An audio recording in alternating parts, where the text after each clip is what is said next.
ഇപ്പൊ തന്നെ അതും കോൺഗ്രസും തരൂരും നേർക്ക് നേർ കൊമ്പ് കോർക്കുന്ന അവസ്ഥയില് പാലാ രൂപതയുടെ പരിപാടിയിൽ അദ്ദേഹം മുഖ്യ പ്രഭാഷകനായിട്ട് എത്തുന്നുണ്ട്. അപ്പൊ കാക്കയുടെ വിശപ്പും തീരും, പശുവിന്റെ കടിയും മാറും. മകന് വേണ്ടി ഒരു പാർട്ടി രൂപീകരിക്കുകയും രാഷ്ട്രീയ ആത്മഹത്യ നടത്തുകയും ചെയ്ത വ്യക്തിയുടെ മകൻ തന്നെയാണല്ലോ എപ്പോഴും ഈ കെ മുരളീധരൻ എന്ന് പറയുന്നത്.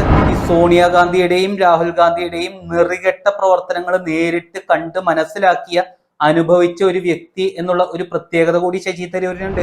BDJS എന്ന് പറയുന്ന ഒരു പാർട്ടി രൂപീകരിച്ചു കൊടുത്തതിന്റെ തലവേദന, അല്ലെങ്കിൽ കൃത്യമായിട്ട് പറഞ്ഞാൽ വിഴുപ്പ് BJP ഇപ്പോഴും സഹിച്ചുകൊണ്ടിരിക്കുകയാണ്. നമസ്കാരം.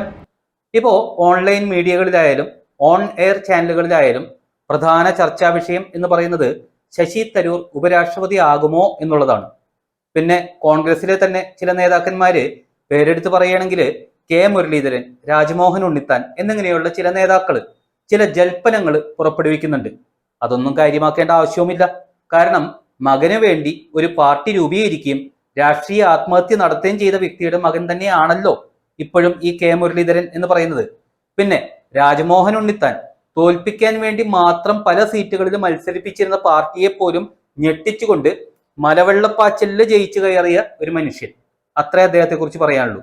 പക്ഷേ ശശി തരൂർ അങ്ങനെയല്ല. ജനങ്ങളുടെ മുൻപിൽ ശശി തരൂരിന്റെ ഇമേജും അതല്ല. അപ്പോ ഇന്ന് വ്യക്തമായിട്ടുള്ള ഒരു വിശകലനം, അതാണ് ഞാൻ ഉദ്ദേശിക്കുന്നത്. അതായത് ശശി തരൂരിനെ ഉപരാഷ്ട്രപതിയാക്കുമോ?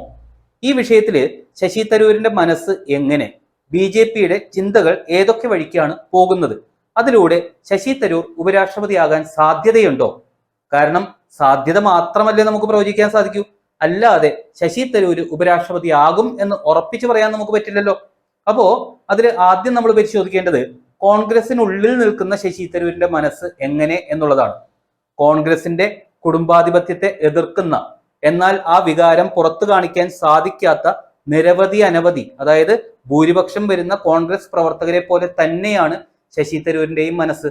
അതായത് ഉന്നത നേതാവായതുകൊണ്ട് തന്നെ സോണിയാഗാന്ധിയുടെയും രാഹുൽ ഗാന്ധിയുടെയും നെറികെട്ട പ്രവർത്തനങ്ങൾ നേരിട്ട് കണ്ട് മനസ്സിലാക്കിയ, അനുഭവിച്ച ഒരു വ്യക്തി എന്നുള്ള ഒരു പ്രത്യേകത കൂടി ശശി തരൂരിന് ഉണ്ട്.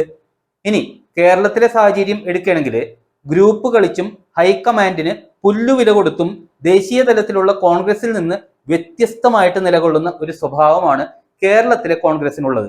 മാത്രമല്ല കഴിവുള്ളവർക്കല്ല കയ്യൂക്കുള്ളവനാണ് കേരളത്തിലെ കോൺഗ്രസിൽ സ്ഥാനം എന്നുള്ളത്. ശശി തരൂരിന് സംസ്ഥാന രാഷ്ട്രീയത്തിലും നല്ല പ്രകടനം കാഴ്ചവെക്കാൻ ഒരു വിലങ്ങുതടിയാണ്. മാത്രമല്ല ഭരണമില്ലാത്ത പാർട്ടിയിൽ രാജ്യത്തിന് വേണ്ടി ചെയ്യാൻ ഒന്നുമില്ലാതെ കയ്യും കാലും കെട്ടിയിട്ടിരിക്കുന്ന ഒരു അവസ്ഥ. കാരണം ഇന്റർനാഷണൽ ലെവലിലുള്ള രാഷ്ട്രീയം കണ്ടുവന്ന ഒരു ജെന്റിൽമാൻ ആണ് ശശി തരൂർ എന്ന് പറയുന്നത്. പക്ഷേ ആ ഒരു രാഷ്ട്രീയം ഇന്ത്യയിൽ ആദ്യമായിട്ട് തരൂര് കാണുന്നത് ഓപ്പറേഷൻ സിന്ദൂറിന് ശേഷം അദ്ദേഹത്തെ വിദേശ രാജ്യങ്ങൾ സന്ദർശിക്കാനുള്ള സംഘത്തിന്റെ നേതൃത്വം മോദി നേരിട്ട് ഏൽപ്പിച്ചതോടെയാണ്. അതോടെ അദ്ദേഹം ഒരു മോദി ഫാനായി മാറി എന്നുള്ളതാണ് വസ്തുത. ഇനിയാണ് BJPയുടെ കണക്കൂട്ടലുകൾ. അതായത് BJPയുടെ രീതി നമുക്കറിയാം. കൃത്യമായിട്ട് ഘടകകക്ഷികൾക്ക്, അതുപോലെ തന്നെ BJP എന്നുള്ള രാഷ്ട്രീയ പാർട്ടിയിൽ വളരെ കാലം പ്രവർത്തിച്ച് നേതാക്കളായവര്, ഇവർക്കൊക്കെ അത്ര പ്രാധാന്യമില്ലാത്ത വകുപ്പുകൾ നൽകി പുറത്തു നിന്നുള്ള പ്രൊഫഷണലുകളെ രാജ്യസഭയിലൂടെ പാർലമെന്റിൽ എത്തിച്ച് പ്രധാനപ്പെട്ട വകുപ്പുകൾ നൽകി വളരെ പ്രൊഫഷണലായി തന്നെ ആ വകുപ്പുകൾ കൈകാര്യം ചെയ്യിപ്പിക്കുന്ന ഒരു രീതി.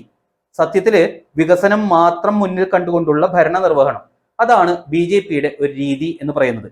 അപ്പോ ശശി തരൂരിനെ കൊണ്ട് BJP ലക്ഷ്യമിടുന്നത് ഒന്ന് രാഷ്ട്രീയ ലക്ഷ്യം, രണ്ട് ശശി തരൂർ ആഗ്രഹിക്കുന്ന ചുമതലകൾ അദ്ദേഹത്തെ ഏൽപ്പിക്കുക.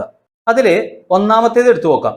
കേരളത്തില് രാജീവ് ചന്ദ്രശേഖരനോടൊപ്പം ശശി തരൂരിനെ കൂടി മുന്നിൽ നിർത്തി വികസനം ആഗ്രഹിക്കുന്ന ഇടത് വലത് മുന്നണികളുടെ ഭരണത്തിൽ നിരാശരായിരിക്കുന്ന ഒരു വിഭാഗം വോട്ടർമാരെ, അതിൽ തന്നെ ഭൂരിപക്ഷം വരുന്ന യുവജനതയെ കൂടെ കൂട്ടുക. അതില് നമ്മൾ എല്ലാവരും കരുതുന്ന പോലെ ശശി തരൂരിനെ കൊണ്ട് ഒരു പുതിയ പാർട്ടി രൂപീകരിപ്പിക്കുക എന്നുള്ള രീതിയിലേക്ക് BJP ഒരിക്കലും പോവില്ല. കാരണം BDJS എന്ന് പറയുന്ന ഒരു പാർട്ടി രൂപീകരിച്ചു കൊടുത്തതിന്റെ തലവേദന, അല്ലെങ്കിൽ കൃത്യമായിട്ട് പറഞ്ഞാൽ വിഴുപ്പ് BJP ഇപ്പോഴും സഹിച്ചുകൊണ്ടിരിക്കുകയാണ്.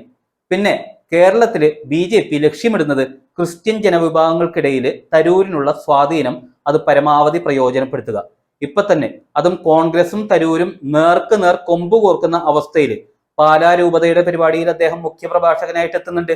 അതില് KPCC പ്രസിഡന്റിനും റോഷി അഗസ്റ്റിനും ജോസ് കെ മാണിക്കും PC ജോർജിനും ഒക്കെ 3 മിനിറ്റ് മാത്രം പ്രസംഗിക്കാൻ കൊടുക്കുമ്പോൾ കേന്ദ്രമന്ത്രിയായിട്ടുള്ള ജോർജ് കുര്യന് 6 മിനിറ്റ് മാത്രം കൊടുക്കുമ്പോൾ ശശി തരൂരിന് അവർ നൽകിയിരിക്കുന്ന സമയം എന്ന് പറയുന്നത് 10 മിനിറ്റ് ആണ്.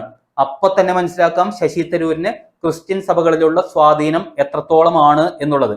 അപ്പോ ആ ഒരു ശശി തരൂരിന്റെ സ്വാധീനവും പരമാവധി പ്രയോജനപ്പെടുത്തുക.